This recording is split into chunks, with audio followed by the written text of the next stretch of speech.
오늘의 말씀은 창세기 26장 16절입니다. 말씀이 살짝 변경되었습니다. 제가 봉독해 드리도록 하겠습니다. 창세기 26장 16절입니다. 아비멜렉이 이삭에게 이르되 내가 우리보다 크게 강성한즉 우리를 떠나라. 이삭이 그곳을 떠나 그랄 골짜기에 장막을 치고 거기 거류하며 그 아버지 아브라함 때에 팠던 우물들을 다시 팠으니 이는 아브라함이 죽은 후에 블레셋 사람이 그 우물들을 메웠습니다.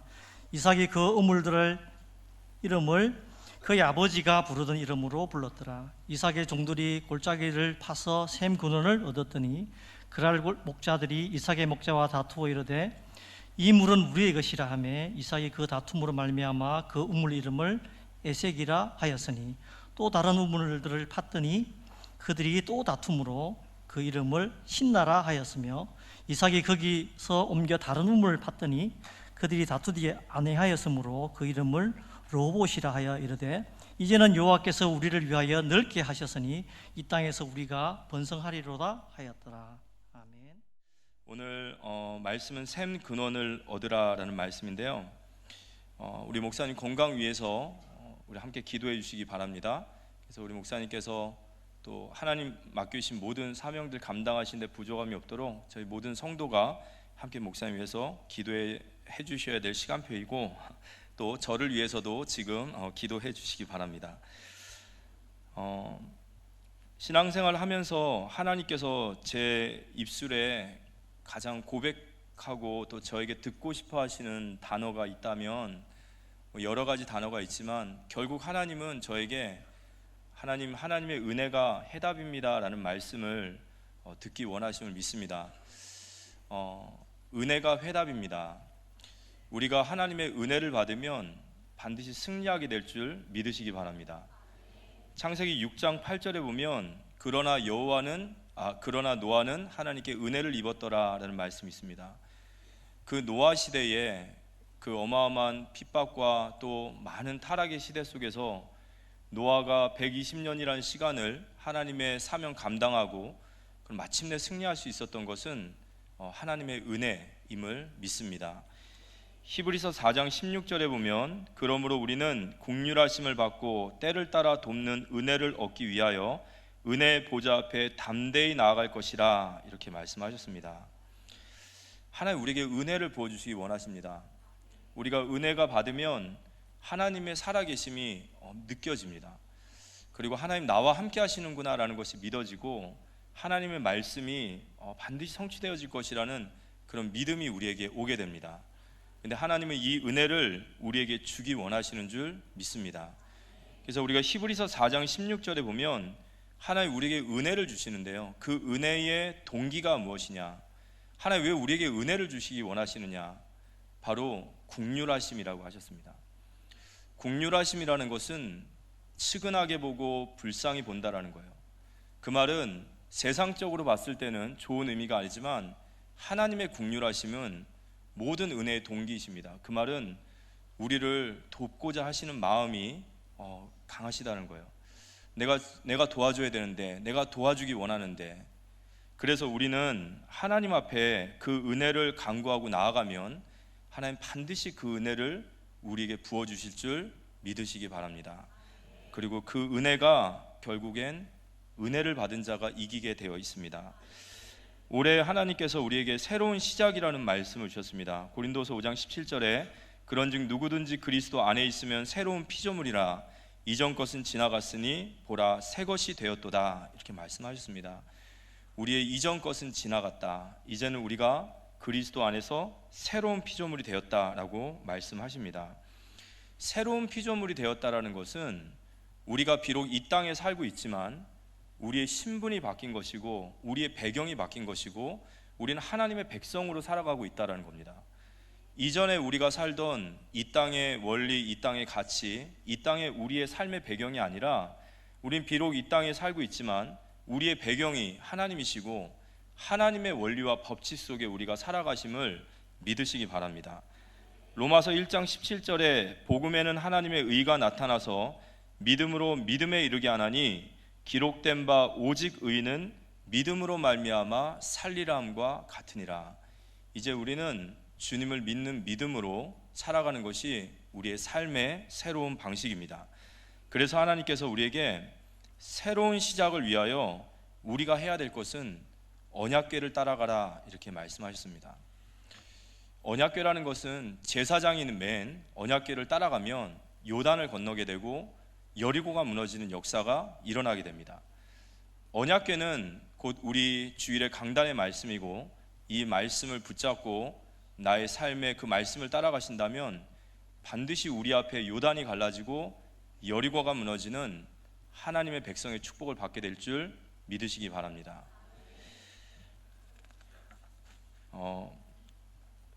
함께 나눌 말씀의 제목은 샘의 근원을 얻으라 라는 말씀입니다. 첫 번째 대지는 부흥이라는 단어입니다. 우리가 기독교 안에서 부흥이라는 단어를 참 많이 씁니다. 근데 이 부흥이라는 단어가 워낙에 그 원래 뜻이 많이 퇴색되어져서 우리가 부흥하면 뭔가 좀 뭐라고 할까요? 인위적이고 인본주의적이고 좀 그런 느낌이 있지만, 사실 부흥이라는 단어는 굉장히 중요한 단어입니다. 부흥이라는 단어는 죽었던 것들이 살아나다라는 단어입니다. 또 넘어져 있던 것들이 일어나다라는 뜻입니다.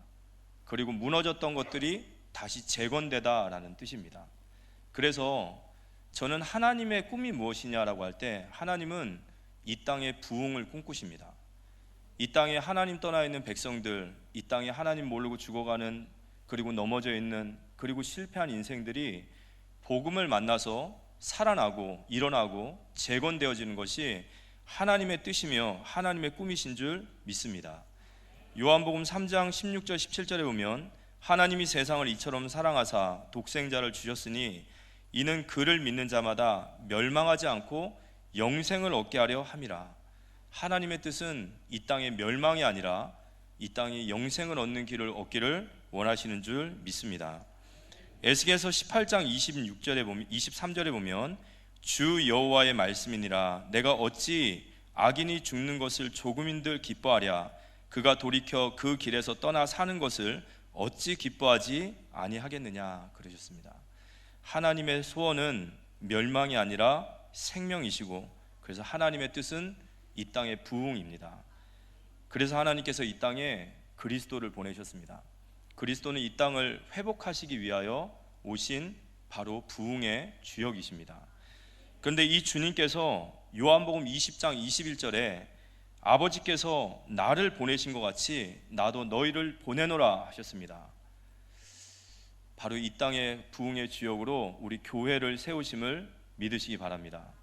우리를 통해서 하나님은 이 땅의 부흥을 꿈꾸고 계시고, 또 이 땅의 부흥의 주역이 바로 우리 성도님들과 우리 교회 공동체임을 믿으시기 바랍니다. 그래서 하나님은 부흥을 갈망하는 교회를 찾으십니다. 이 땅의 황무함을 보시며 정말 이 땅을 향해서 하나님, 저 수많이 죽어가는 전쟁 가운데, 중독 가운데, 수많은 범죄 가운데, 수많은 우상 가운데 죽어가는 저 땅이 정말 복음으로 살아나기를 원하며, 하나님 우리가 부흥을 갈망하고 그 부흥의 주역이 되기를 기도하는 하나님 그 교회를 찾고 계시고 그 교회를 쓰실 줄 믿으시기 바랍니다. 그래서 하나님 우리 교회가 일어나기 원하십니다. 우리 교회가 부흥되기 원하십니다. 우리가 일어나서 마치 사도행전 3장에 성전 미문의 안진뱅이가 그리스도 이름으로 일어나고 나니 성전으로 들어가 걷기도 하고 뛰기도 하며 예루살렘의 많은 사람들이 하나님의 살아계심을 보고 그들을 하나님께 돌아오듯이, 하나님께서 우리 교회와 우리 성도들이 정말 부흥해서 일어나기 원하시고 이 땅 살리기 원하시는 줄 믿으시기 바랍니다. 그래서 우리 모든 성도들의 마음속에, 또 우리 후대들의 마음속에 부흥의 갈망이 심겨지기를 기도합니다. 이 땅을 살릴 부흥, 교회를 살릴 부흥, 우리 후대들이 일어날 부흥, 이 부흥을 꿈꾸는 하나님 우리 교회가 될 수 있도록 함께 기도하며 나아가기를 기도합니다. 두 번째는 오늘 본문 말씀인 창세기 26장의 말씀 속에 셈의 근원을 얻었더니 라는 말씀을 가지고 셈의 근원을 얻으라 라는 말씀을 가지고 나누겠습니다. 오늘 이 이야기는 이삭의 우물 이야기입니다. 이삭이 블레셋 땅에 들어가서 그곳에서 100배의 열매를 맺은 후에 일어난 이야기입니다. 창세기 26장 16절에서 19절까지 읽어보면 아비멜렉이 이삭에게 이르되 내가 우리보다 크게 강성한즉 우리를 떠나라. 이삭이 그곳을 떠나 그랄 골짜기에 장막을 치고 거기 거류하며 그 아버지 아브라함 때에 팠던 우물들을 다시 팠으니 이는 아브라함이 죽은 후에 블레셋 사람이 그 우물들을 메웠음이라. 이삭이 그 우물들을 이름을 그의 아버지가 부르던 이름을 불렀더라. 이삭의 종들이 골짜기를 파서 샘 근원을 얻었더니 라는 말씀이 있습니다. 첫 번째는 이삭이 공경을 만나게 됐습니다. 창세기 26장 16절에 보니까요, 이 아비멜렉이라고 하는 블레셋 왕이 이삭에게 너희가 이제 강성하여졌으니까 우리를 떠나라고 얘기했습니다. 그래서 난데없이 이삭은 블레셋 땅에서 쫓겨나게 된 거죠. 그래서 그 블레셋 땅에서 쫓겨나서 이삭이 쫓겨서 간 곳이 바로 그랄 땅입니다. 그래서 그랄 땅에 쫓겨난 이삭이 창세기 이삭입니다. 근데 이삭이 쫓겨난 이유가 무엇이냐라고 봤더니 저거 돼지가 틀렸습니다. 이삭이 쫓겨난 이유를 봤더니 그랄 땅에서 쫓겨난 이삭입니다. 창세기 26장 12절에 14절에 보니까 이삭이 그 땅에서 농사하여 그의 100배나 얻었고 여호와께서 복을 주심으로 그 사람이 창대하고 왕성하여 마침내 거부가 되어 양과 소가 때를 이루고 종이 심이 많으므로 블레셋 사람이 그를 시기하여 라는 말씀이 있습니다. 블레셋의 아비멜렉이 이삭을 내쫓은 이유는 하나님이 이삭을 축복하시고 100배의 열매를 얻으니까요, 이삭을 시기하여 쫓아냈다라는 거죠. 우리 하나님의 백성들이 이 땅을 살아가면서 세상이 우리를 시기하는 것은 이 본질적인 문제입니다. 세상은 우리를 시기하고 세상은 우리를 험담하고 우리를 계속해서 무너뜨리려고 합니다. 그래서 예수님께서 요한복음 15장 18절 19절에 보면 세상이 너희를 미워하면 너희보다 먼저 나를 미워한 줄 알라. 너희가 세상에 속하였으면 세상이 자기의 것을 사랑할 것이나 너희는 세상에 속한 자가 아니요 도리어 내가 너희를 세상에서 택하였기 때문에 세상이 너희를 미워하느니라 그랬습니다. 우리가 주님께 속해 있기 때문에 세상이 우리를 미워하리라 하셨습니다. 세상이 우리를 이유 없이 미워하고 교회가 부흥되어지고 교회가 성장하는 것, 여러분들이 은혜 받는 것을 시기하는 것은 그게 그들의 가지고 있는 본질적인 영적인 문제입니다. 예수님을 미워했기 때문에 예수님께 속한 우리 교회를 시기하고 미워하리라 하셨습니다. 그래서 성경은 마태복음 10장 16절에 이 땅에 세상에 나아가면서 뱀처럼 지혜롭고 비둘기처럼 순결하라 라고 말씀하셨습니다. 우리가 하나님의 은혜를 받고 기도 속에서 이 세상에 승리하게 될 줄 믿으시기 바랍니다. 근데 오늘 이 이삭의 공경, 이삭은 지금 너무 낭패를 만난 겁니다. 그동안 블레셋 땅에서 나름대로 가꿔왔던 모든 터전들, 또 그곳에서 세웠던 100배의 열매를 맺은 그 땅을 이제 하나도 건지지 못하고 쫓겨나게 된 겁니다. 공경을 만났죠. 그런데 성경을 보니까요, 이런 공경의 때가 하나님의 부흥의 전조와 같은 역할을 합니다. 하나님의 부흥의 전조에는 반드시 이러한 어려움, 죽음, 어떤 시험, 이런 것들이 먼저 전조가 되어집니다. 오늘 이삭의 경우도 이삭이 잘못해서가 아니라 아무 이삭과는 상관없이 이러한 문제가 일어나게 된 거예요. 근데 이게 바로 이삭으로 하여금 우리가 이삭을 번성하게 하는 시작이 되어집니다. 왜 하나님의 부흥의 전조가 우리 인생의 공경이냐? 우리가 공경에 처할 때, 우리가 어려움에 처할 때 바로 우리의 심령이 갈급해지기 때문입니다. 우리가 심령이 갈급해지고 정말 하나님을 바라볼 수 있는 우리의 심령이 낮아지고 내가 주님밖에 안 됩니다, 저는 주님이 아니면 안 됩니다, 바로 그 마음이 하나님의 부흥이 부어지시는 마음이심을 믿으시기 바랍니다. 그래서 마태복음 5장 4절에 애통하는 자가 복이 있나니 그들이 위로를 받을 것이라. 우리가 하나님 앞에 갈급한 심령, 우리의 현장, 지금 우리가 공경 가운데 있고 또 어려움 가운데 있다면 하나님께서 나의 마음을 갈급하게 하셔서 나로 하여금 다시 주님을 바라보게 하시고 하나님 나에게 새 일을 부흥의 역사를 다시 시작하게 하심인 줄 믿습니다. 이 믿음의 고백으로 승리하시는 우리 성도님들 되시기를 기도합니다. 그래서 이삭이 두 번째는 그랄 골짜기로 가게 됩니다. 이 그랄 골짜기로 가게 되는데요, 이 그랄 골짜기는 농사를 지을 수 없는 땅입니다. 원래 이삭은 이 이스라엘 백성들을 농사를 짓는 민족이 아니죠. 근데 블레셋 땅에 와 보니까 농사를 지을 수 있는 상황이 아니어서 블레셋 땅에 와 보니까 목축할 수 있는 땅이 아니어서 농사를 짓게 됩니다. 그래서 농사를 열심히 짓고 있는데 또 골짜기로 이동시키신 거예요. 골짜기로 이동하니까 이제 여기서 농사를 지을 수가 없죠.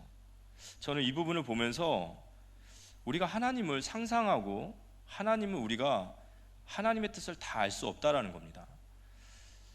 우리가 어느 날 농사 짓다가 농사 지을 수 없는 땅으로 가기도 합니다.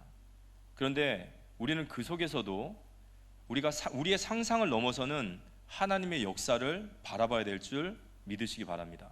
내가 계획하고 내가 뜻하고 내가 원하는 대로 차근차근 다 진행되어지면 우린 너무도 좋겠지만 때로는 우리 의사와 상관없이 그랄 골짜기와 같은 곳으로 쫓겨날 수도 있다라는 겁니다.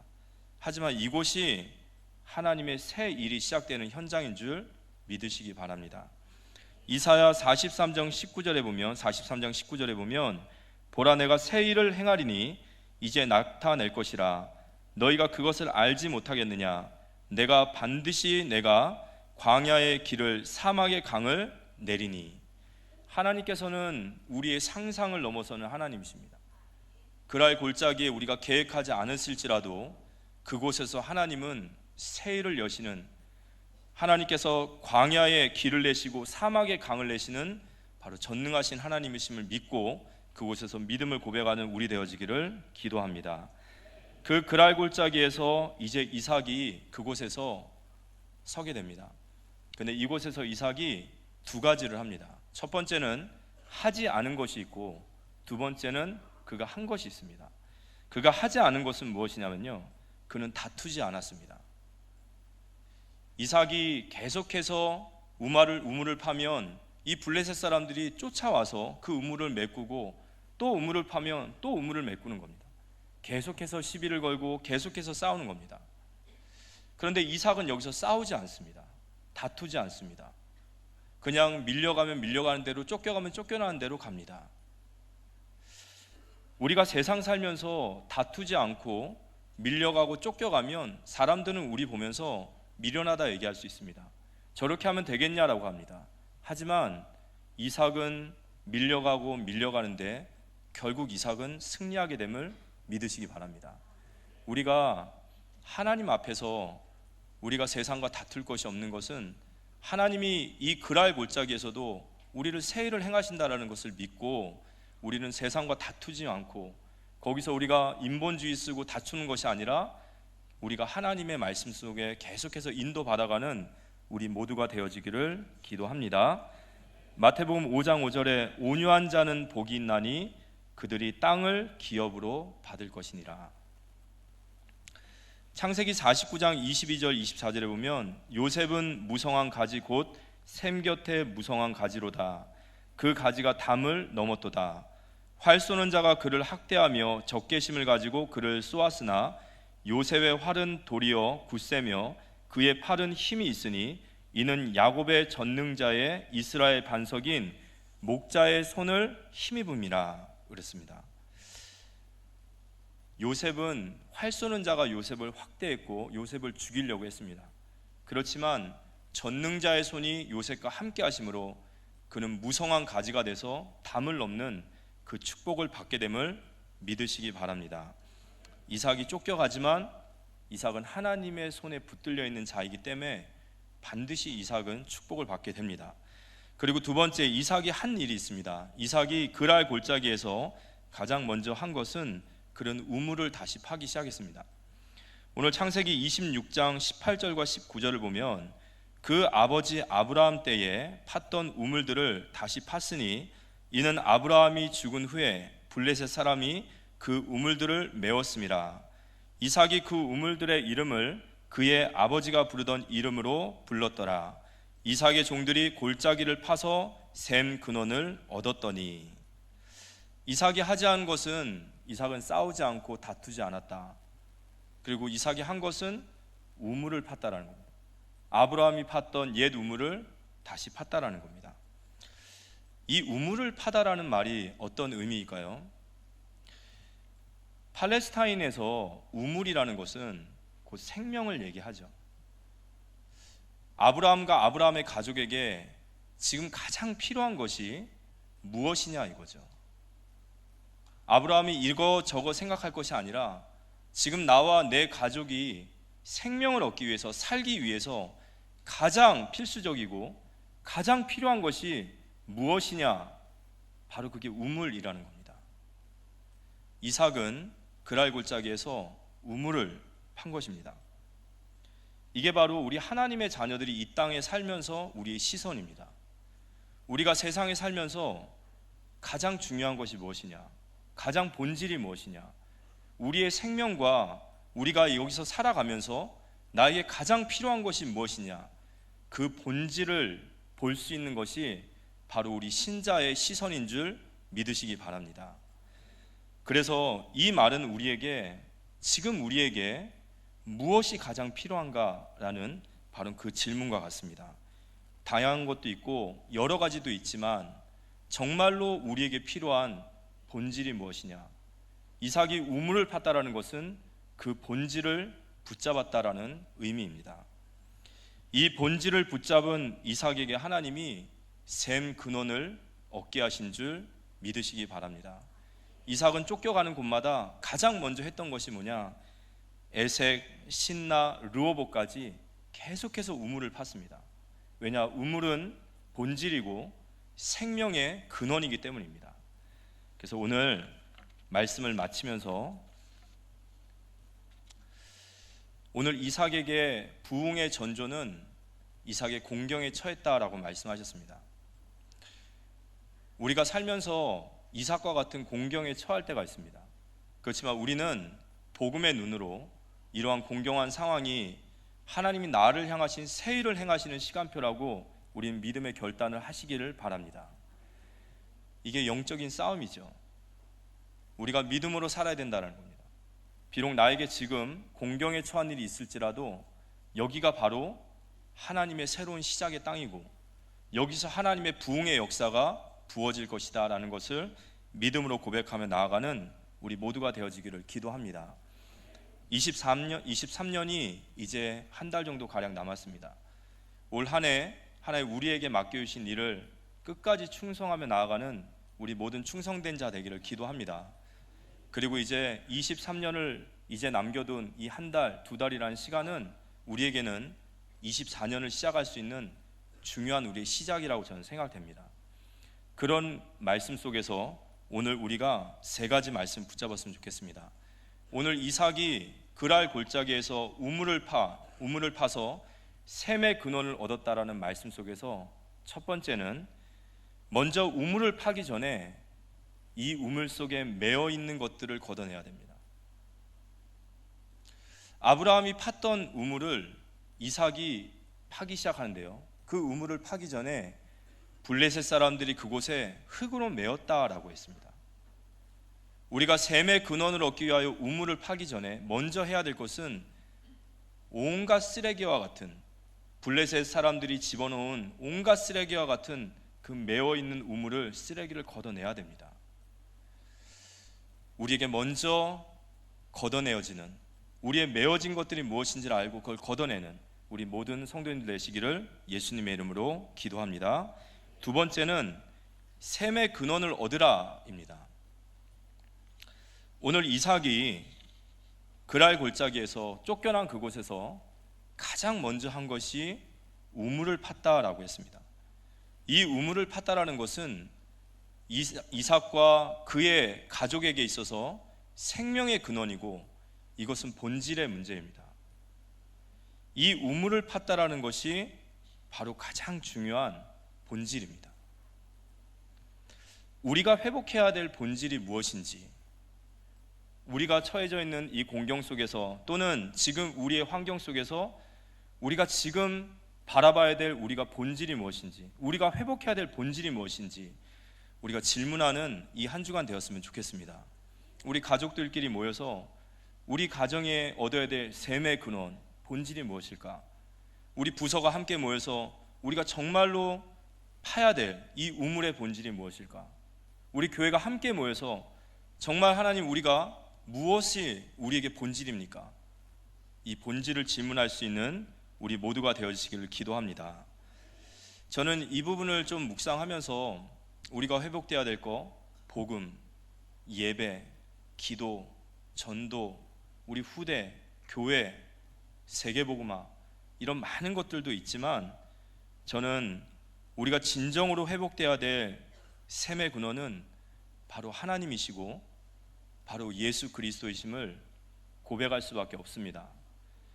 계시록이 22장 1절 2절에 보면 또 그가 수정 같은 맑은 생명수의 강을 내게 보이니 하나님과 및 어린 양의 보좌로부터 나와서 길 가운데로 흘러더라.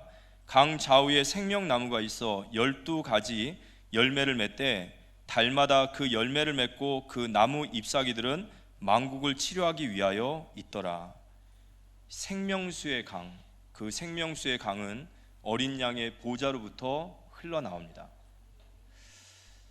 우리가 진정으로 회복돼야 될 본질, 바로 하나님이시며 그 하나님의 은혜이심을 저는 믿음으로 고백합니다.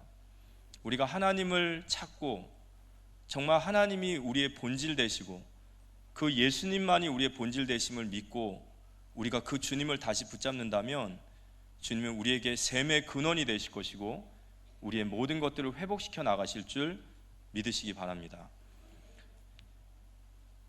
요한복음 7장 37절에서 44절의 말씀 속에 특별히 37절 38절을 보면 명절이 끝날 곧 그 큰 날에 예수께서 서서 외쳐 이르시되 누구든지 목마르거든 내게로 와서 마시라. 나를 믿는 자는 성경의 이름과 같이 그 배에서 생수의 강이 흘러나오리라 하시니. 우리가 하나님 앞에 우리의 셈의 근원은 오직 하나님이시고 우리의 셈의 근원이 오직 예수 그리스도십니다. 예수님만이 우리를 회복시키실 수 있고 예수님만이 우리를 부흥케 하실 수 있습니다. 우리가 그 은혜에 엎드린다면 하나님은 우리를 회복시키실 줄 믿으시기 바랍니다. 우리가 여러 가지 다양한 것들이 있습니다. 이런 것도 있고 저런 것도 있습니다. 하지만 우리에게 부어져야 될 가장 중요한 본질은 하나님의 은혜인 줄 믿습니다. 이 교회를, 우리 부서를, 우리 가정을, 나라와 민족을 위해 우리가 엎드려서 하나님, 우리가 바라봐야 될 본질, 우리 교회가 바라봐야 될 본질은 우리의 실력과 능력이 아니라 오직 하나님의 은혜이십니다. 하나님의 은혜만 우리에게 부어지신다면 우리는 그랄 골짜기에서도 셈의 근원으로 승리하게 될 줄 믿습니다. 지금 우리는 엎드려야 될 시간표라고 저는 생각합니다. 하나님의 은혜를 간구하고 오직 하나님의 은혜에 엎드려서 그 하나님의 은혜만이 우리를 회복시키고 우리를 부흥케 하고 우리를 살릴 수 있는 유일한 길인 것을 믿고 그 은혜의 보좌에 우리가 엎드린다면 하나님은 우리를 통하여 그 그랄 골짜기에서도 우리를 승리케 하실 줄 믿으시기 바랍니다.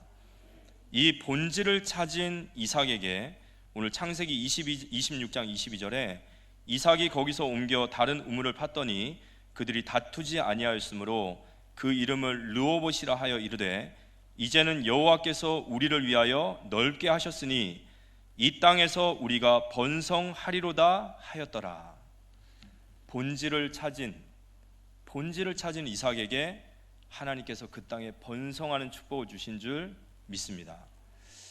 우리 사랑하는 성도님들께서 우리 교회가 다른 것을 의지하는 것이 아니라 우리가 오직 하나님의 은혜만을 의지하고 오직 하나님의 은혜 앞에 엎드리고 오직 하나님의 은혜만이 우리를 이 그랄 골짜기에서 건지시고 우리를 승리하게 하시고 르호봇에 우리를 번성하게 하심을 믿고 우리 귀한 성도님들 이 한 주간 또 이제 23년을 한 달 동안 우리가 하나님 바라보며 그 은혜에 엎드리고 그 은혜 가운데 다시 일어나는, 그리고 정말 이 땅을 부흥케 하는 주역으로 서는 우리 모두가 되어지시기를 살아계신 주 예수 그리스도 이름으로 기도드립니다.